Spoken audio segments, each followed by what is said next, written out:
2 emergency दवाइयाँ भी हैं। आप में से कुछ लोग ज़्यादा बीमार हैं, पैरों में सूजन है, इतनी कमज़ोरी है कि यहाँ बैठा नहीं जा रहा है, दर्द इतना भयंकर है, पेन किलर पे आना पड़ रहा है, पेन किलर का नुकसान भी झेलना पड़ रहा है, बार बार बेहोशी छा जाती है, बेहोशी हो जा रहे हैं, उल्टी आने लगती है, दस्त पड़ गए हैं, सांसें नहीं आ रही है, ब्रेथ रेजिस्टेंस हो रही है, SpO2 घट रहा है, अनयूजुअली बीपी हाई हो गया, अनयूजुअली बीपी लो हो गया। इमरजेंसी मेडिसिन भी है यहाँ पे, इमरजेंसी डिपार्टमेंट भी है। अगर ऐसा कुछ हो गया तो हम 2 इमरजेंसी दवाइयाँ भी देंगे आपको। तो वो 2 दवाइयाँ आपको बता देता हूँ, कुछ लोगों को देना भी पड़ा, कुछ लोगों को देंगे भी, राइट। तो 2 दवाइयाँ इमरजेंसी में पेन मैनेजमेंट के लिए, उस वक्त इमरजेंसी मैनेजमेंट के लिए हम देते हैं।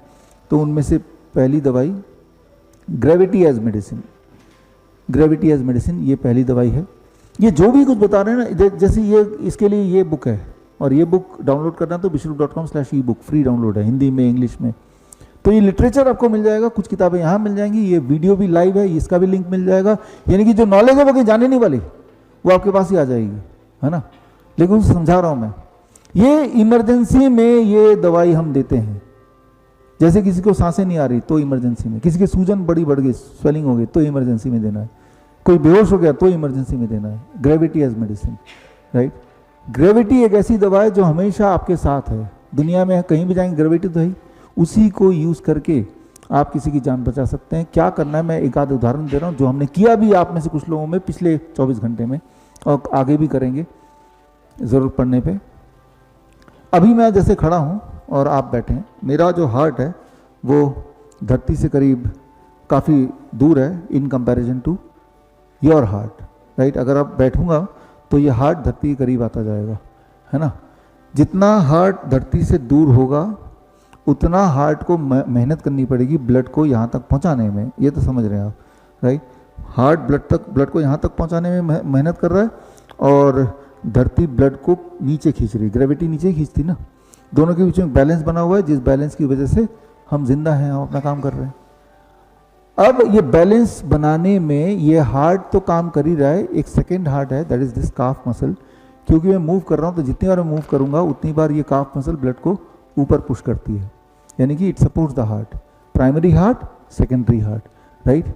तो दोनों हार्ट मिला के ग्रेविटी को अपोज कर पा रहे हैं, ठीक से अपना काम कर पा रहे हैं।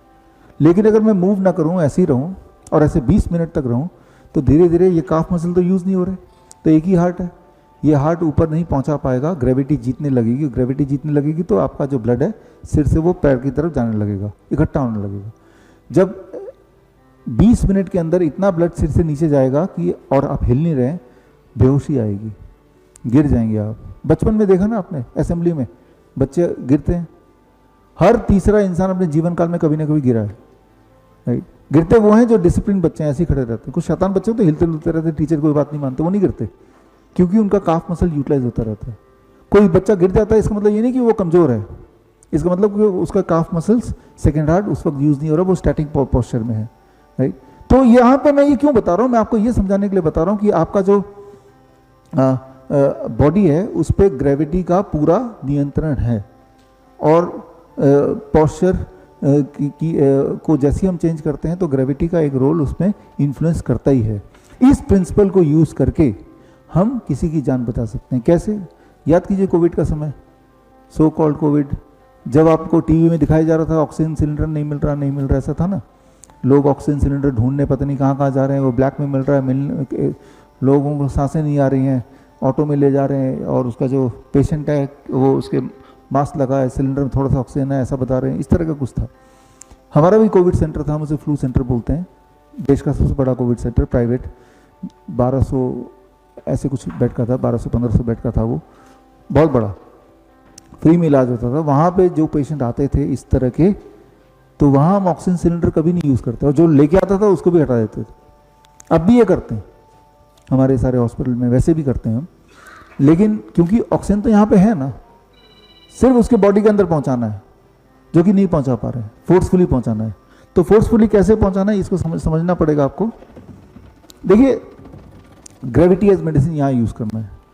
आप जब ऐसे बैठे हैं तो ये एक नॉर्मल पोस्चर हो गया। अगर आप ऐसे बैठेंगे तो जब ये पीछे की तरह करेंगे तो हार्ट ग्रेविटी से लंग को नीचे पुश करेगा, heart is at the top, और लंग की कैपेसिटी छोटी होती जाएगी, अबाउट 20% रिडक्शन, जिससे आपके लिए सांस लेना और मुश्किल होता जाएगा। अभी भी इवन इफ आप पूरी तरह से हेल्दी हैं, अगर आप अपने पोस्चर को ऐसे करेंगे आप पाएंगे कि it is making difficult for you to breathe, है ना। अब इसका आप देखेंगे कभी भी कोई पेशेंट होता है तो वो ऐसे ही लीन करता है पीछे की तरफ और उसके लिए सांस लेना और मुश्किल हो जाता है। उन्हीं पेशेंट को हम बोलते हैं कि आप आगे की तरफ झुक के बैठो, हार्ट नीचे आ गया, लंग की कैपेसिटी खुल गई, उसका SpO2 15-20 मिनट में बढ़ने लगता है और हम देखते हैं उनका सिम्टोमेटिकली वो रिलीव होने लगता है। यानी कि ऑक्सीजन सिलेंडर की जगह हमने ग्रेविटी एज मेडिसिन यूज़ किया, सिर्फ उसके पोस्चर को चेंज कर दिया, लाइक दैट। अब यहाँ पे समझना पड़ेगा कि जब पेशेंट को आप हॉस्पिटल में लेटे देखते हैं, हमेशा आप देखेंगे पेशेंट जब लेटा होता है वो पीठ के बल लेटा होता है, लाइक दिस, राइट। हार्ट ऊपर, लंग नीचे, जिससे लंग का कैपेसिटी कम हो रही है, सांस लेना मुश्किल हो रही है। हम क्या करते हैं अपने हॉस्पिटल में ऐसे परिस्थिति में पेशेंट को जब हम उसका पोस्चर चेंज कर दिया, अब हार्ट कहाँ पे, नीचे, लंग कहाँ पे, ऊपर, तो लंग हैज ओपनड अप। अब ऐसे पोस्चर में जब कुछ घंटे वो लेटता है उसका SpO2 बढ़ने लगता है, बढ़ जाता है और वो फिर किसी भी पोस्चर में लेट सकता है। This posture is called prone ventilation. Prone ventilation, ventilator का तो सुना है आपने ना, तो ये नेचुरल वेंटिलेशन है।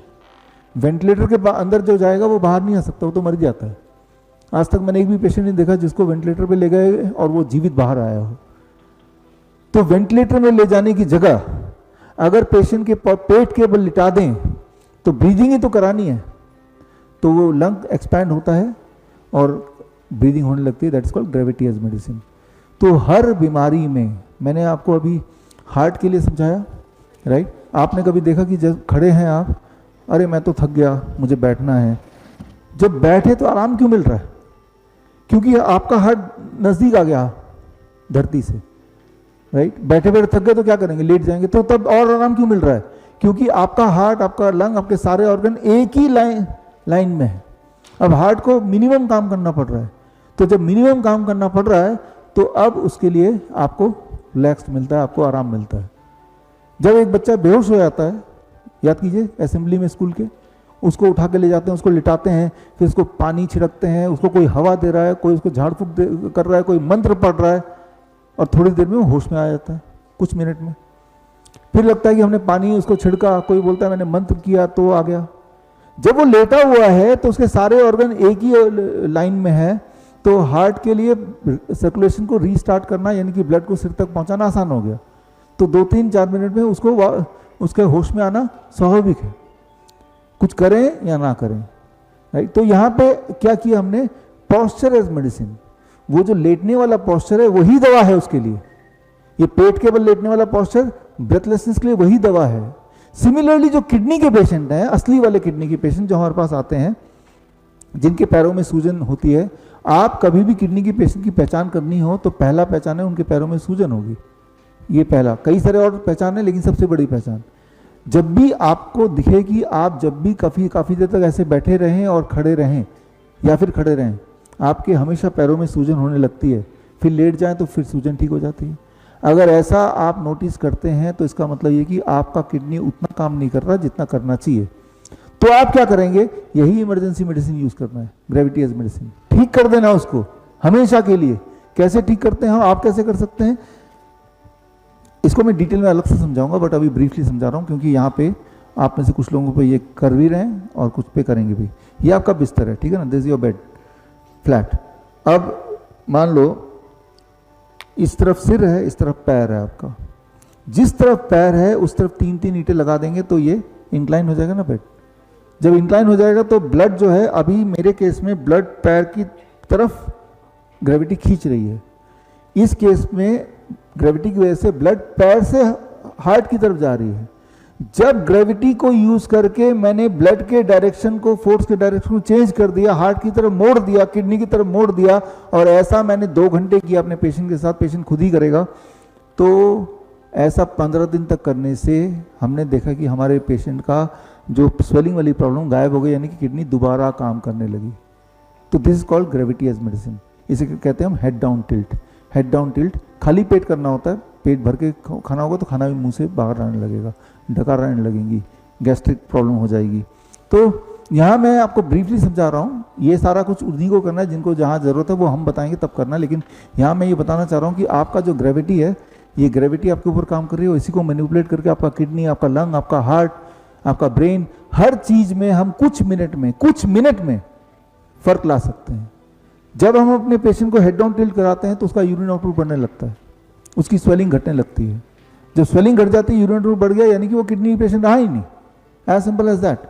Initial stage of the kidney patient, जब किडनी पेशेंट नया नया बना है तभी कर लेना है, लेकिन कुछ लोग, अधिकतर लोग हमारे हॉस्पिटल में या हमारे पास आते ही तब हैं जब वो डायलिसिस पे हैं। ऐसे पेशेंट से मिलवाऊंगा। बड़ी से बड़ी बीमारी का आसान से आसान इलाज घर बैठे ही हो सकता है। अधिक जानकारी के लिए कांटेक्ट करें nearest doctor BRC clinic @ home।